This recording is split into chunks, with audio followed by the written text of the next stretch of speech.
Mixtapes and DVDs is my era. Facts. We did it better. Yep. Pelly leathers, Facts. ACG boots. We 80s babies and early 90s when it got grimy. I was out of this world, you could not find me unless you check the lobby. Hustling was my hobby. We was lobby boys before Jim Jones. You could catch me in Harlem eating Jimbos. Now, Mazaradi Fox, who was G-Unit dumb out and a G-Unit affiliate who had a heavy presence in the DVD era, is no stranger to being shot. Now, before coming home from prison and repping G-Unit and jumping on every DVD magazine you could name at the time, Fox would be heavy in the streets. And sometimes the lifestyle he was living would put him in situations that could have went really bad for him. Now, supposedly, Mazaradi Fox was shot 21 times altogether in different situations. I lost weight, I got shot 21 times talking to rap. Now, it was even a situation where Fox said he was shot 12 times or either shot for the 12th time. Now, supposedly, Fox would go meet up with someone who owed him $10,000, and as he got in the car, the guy started firing shots at Fox, striking him. Now, it's even said that Fox was able to take the gun away from the guy who was shooting him. If I get the gun in his hand, do I gotta do? Now, this wouldn't be the last time that Mazaradi Fox would be shot. Now, sadly, Fox would be shot and killed January 4th, 2014 in Queens, not too long after returning home for doing a bid. Now, after being home for about 2 weeks, supposedly Fox would be gunned down in a vehicle in a revenge shooting of the murder of Chris Scott, the murder that Fox was connected to back in 1998. Now, victim Chris Scott's brother would be arrested and spent about 2 years behind bars for the murder of Mazaradi Fox, but ended up coming home after beating the case due to technicalities. Now, Stack Bundles was a rapper from Far Rockaway in Queens. Stack Bundles was 1/4 for RRS, the Rockaway Riot Squad, along with Chinx Drugs, Bino, and Core 2Gs. Stacks would break into the underground hip-hop scene in the early 2000s. After Stack Bundles connected with DJ Clue, he would appear on numerous DJ Clue mixtapes and begin to rep Desert Storm along with Fabulous, Paul Kane, Joe Button, and the A-Team. Stacks would do a number of freestyles and songs with his Desert Storm label mates and also appear on DJs like DJ Envy, Cutmaster C, and Superstar J, and the list goes on. Stacks would even get exposure on Hot 97 on DJ Clue Monday Night Mixtapes and even got a chance to freestyle at Funk Flex on Hot 97. Stacks will also get a chance to display his talent in the DVD era on DVDs like Smack, The Come Up, Real Talk DVD, and Hood Affairs, just to name a few. Bundles would eventually separate from DJ Clue and Desert Storm in the mid-2000s and sign with Jim Jones' Bird Gang. Stack Bundles along with Jim Jones, Max B, and Mel Matrix will record a lot of music together and eventually will put out MOB, members of the Bird Gang mixtape. Now around this time, Stacks will be featured on records like You Dig with Jim Jones and The Weatherman, which featured Lil Wayne. But with all the success the Promise and Star was getting at the time, that'll all come to an end, because sadly on June 11th, 2007, Stack Bundles would be killed in his hometown at the age of 24 years old. Now, Stack Bundles was shot and killed in the lobby of his building in Red Fern Houses in Far Rockaway, Queens. Now, around 5 a.m., Stacks will be returning home after a night of partying at Club Stereo nightclub, and Stacks was approached in his lobby, and he ended up getting shot in his neck and his head, and he was pronounced dead on the scene. Now, Stack Bundles definitely had a promising career. He had the charisma, he had the look, he had the swag, he had the lyrics. He definitely was a star. And maybe if he got a chance to get out the hood, he'll still be alive. Rest in peace, Stacks. Rockaway Riot Squad, squad up, hurry up and die, get your casket on. R.I.P. my brother Stack Bundles.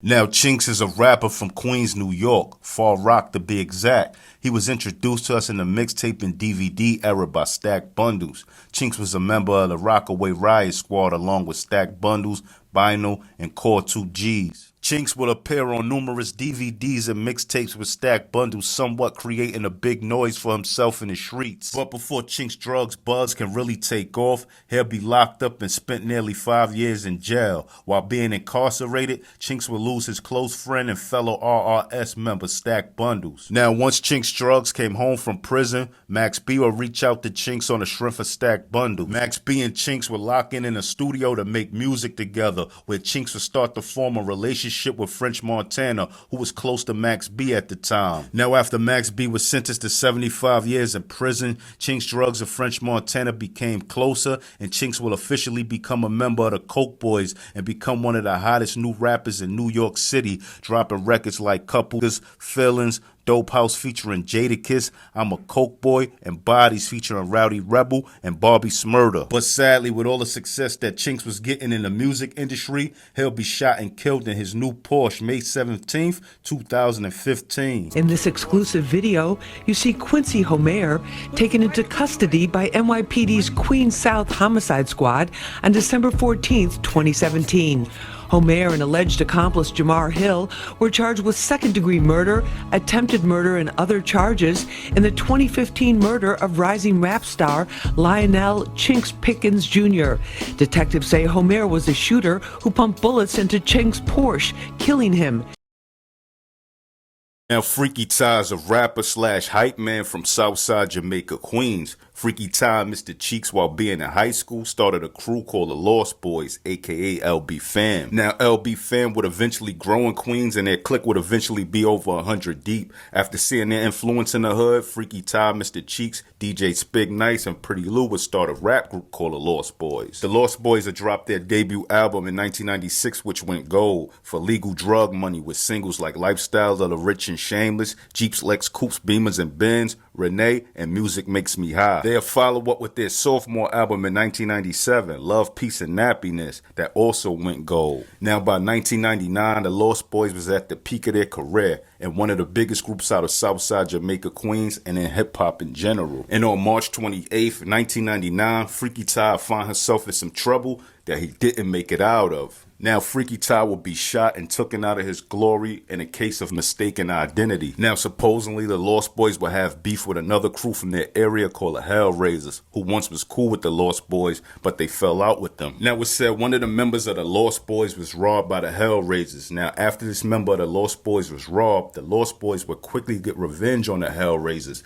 killing one of the Hellraisers members by the name of Michael Saunders. Now, it's said that Michael Saunders didn't have anything to do with the Lost Boys' robbery. So Michael Saunders' brother Calvin Jones wanted revenge for his brother's death. So Calvin heard the Lost Boys would be at the Sheraton Hotel by JFK at a wedding reception. So Calvin and two others sat outside of this hotel, hoping to see someone from the Lost Boys so they could get revenge. Now, once Calvin spotted Freaky Tai, he would hop out the car, walk up to Freaky Tai, and shoot him in the head. Now, Calvin Jones, the man who was responsible for Freaky Tai's death, said he mistaken Tai as being the cousin of the guy who killed his brother. Now, according to Mr. Cheeks, he says he left to drop some friends off, and after getting home, he got a phone call about Tai, and him and his people armed up and went back outside. Now, they also go back to the Sheraton where the shooting happened, and also to Jamaica Hospital to see Freaky Tai before he passed at the age of 27. Now, the shooter Calvin Jones was sentenced to 15 years in jail for the murder of Freaky Tai.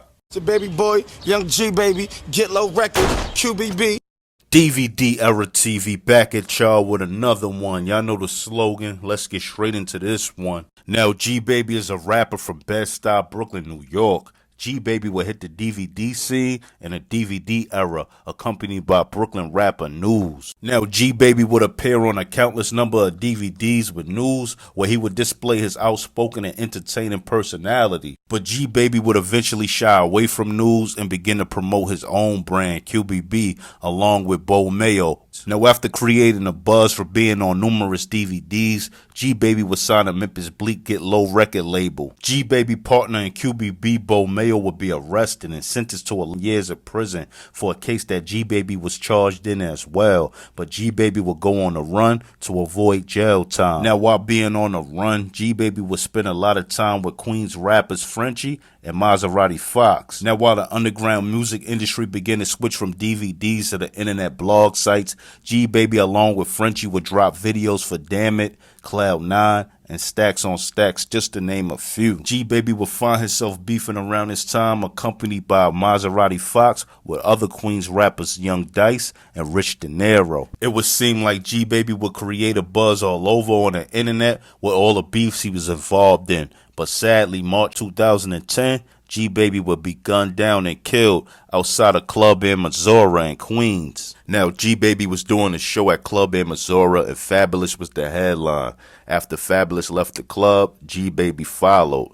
Now, supposedly, G-Baby was by Fabulous' car when he got gunned down. Now, supposedly, after G-Baby was laying on the floor after he was shot, someone in Fabulous' car moved him out the way so Fabulous and his people could drive off and leave the scene of the shooting. Now, I'm going to get into an article from 2010 by the Daily News, and they explain most of the events that happened that night. Police are investigating a possible link between hip-hop star Fabulous and the murder of an upstart rapper near a Queens nightclub, the Daily News has learned. NYPD detectives aren't sure what role, if any, the Brooklyn rapper might played in March killing, but a surveillance video shows Fabulous leaving Club in Missouri seconds before a mystery gunman blasted Greg G-Baby Brown in the back. Fabulous is about to get in the car as the shooting goes down, said police source who watched the video. Police and G-Baby relatives say rappers both from Bedford-Stuyvesant had a long-standing beef, though a source said they put it behind them. My son was going to talk to Fab in a car and he got shot 3 times. Grieving mother Roxanne Brown said,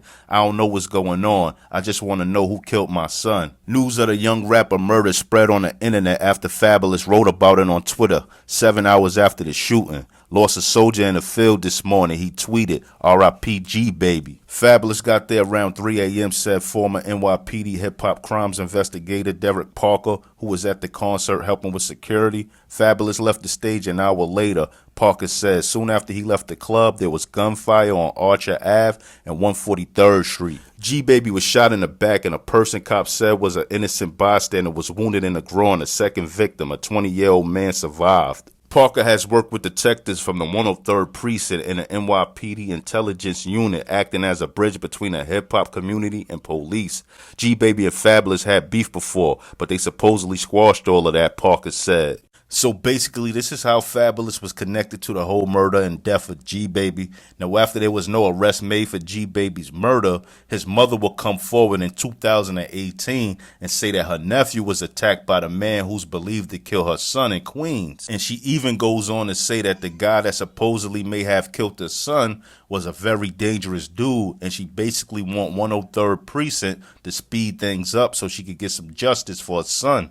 Now, I'm not sure as of today if there's been any arrest in G-Baby's murder, but as far as Fab having any involvement, I think that's all just hearsay and speculation and nothing factual. But G-Baby was definitely a DVD legend in the DVD era. He used to get on them DVDs. QBB, it's your boy. You know what I mean? And talk is talk.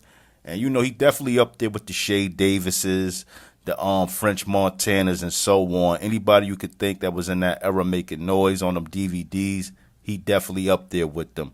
But anyway, if you're a fan of these old hip-hop stories, tell a friend about my page. Like, comment, subscribe, and hit that notification bell. More content coming, and I'm out. 1.